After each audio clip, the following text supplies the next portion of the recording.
Hi guys, coming to you tonight from the basement. So we're going to be dealing today with 1.6, which is operations with complex numbers. When we're dealing with complex numbers, it's because it has an imaginary portion and then a real portion. So real numbers have everything to do with their negative numbers, their decimals, their fractions, their whole numbers, their integers, their everything. Every kind of number that we deal with in math is generally always a real number. So then an imaginary number comes from this scenario. When we take the square root of a negative real number, that is in fact when instead we cannot do that, right? In math, we can't take square roots of anything that's negative. So when we come across that, what happens is we make what's inside positive, okay? This inside real number is going to become positive. We're still taking the square root of it, but on the outside we throw this little I on top, where the I is going to indicate that it is an imaginary number. And we know that that comes true because it must have at one point had a negative in that square root. So an example of this would be if I was trying to take the square root of a negative number. So we'll say square root of -3. What would happen is I'll come over here and I'll say, let me throw an I on, and now instead I'm taking the square root of +3. So one important thing to note is that we can replace any negative with an I, a negative square root with an I, because I technically equals the square root of -1. So we pull out that square root of -1, call it an I, and then we can continue on. So an important thing that stems from this is if I ever take I squared, okay, let's think about this. That would be the square root of -1 squared, okay? So what's going to happen is my square root and my square are going to cancel, and I squared itself actually equals -1, okay? So when you're dealing with this I squared in any problem, if you ever face that, if it's an I, you can't do anything with it, right? You can't say, like, I'm going to throw the square root of -1 in here and deal with it. But you can combine like terms. If you ever see I squared, replace that with a -1 and continue on with your problem as you would. So a couple of different operations with this. I want to show you an example of when I would be squared.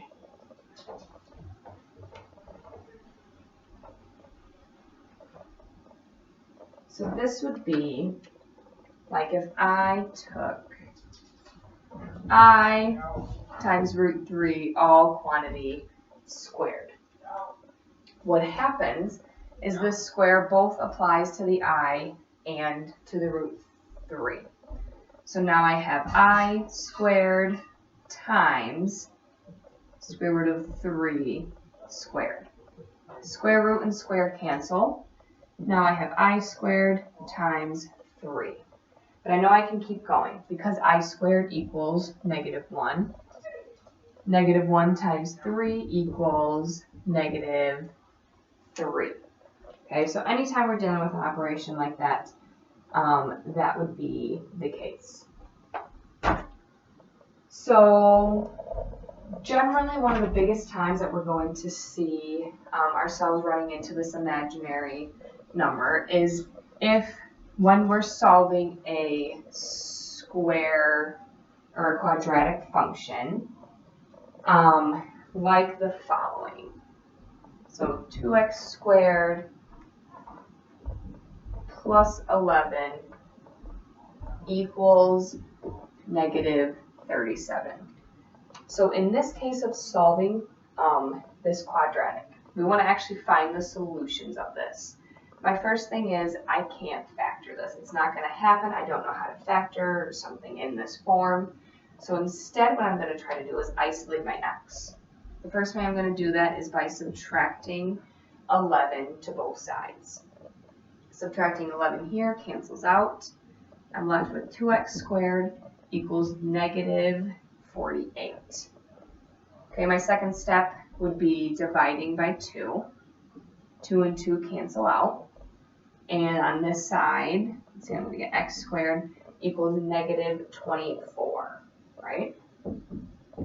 So last thing to solve for x would be taking the square root of both sides. On this side, I'm getting x. Over here, my issue is I'm having a negative in my square root. So that can't happen. I can't deal with that negative square root. So 1, I'm going to put the I on the outside, and now I'm taking the square root of positive 24. But another thing that happens is when we take the square root of something, we have to throw in this plus or minus symbol. Okay, anytime you're taking a square root of two numbers, you don't know if those were two positive numbers multiplied together, or if those were two negative numbers multiplied together to make that positive. So you put on this plus or minus symbol. So what I'm saying here is my two solutions of x are negative I root 24 and positive I root 24. Okay, so that is,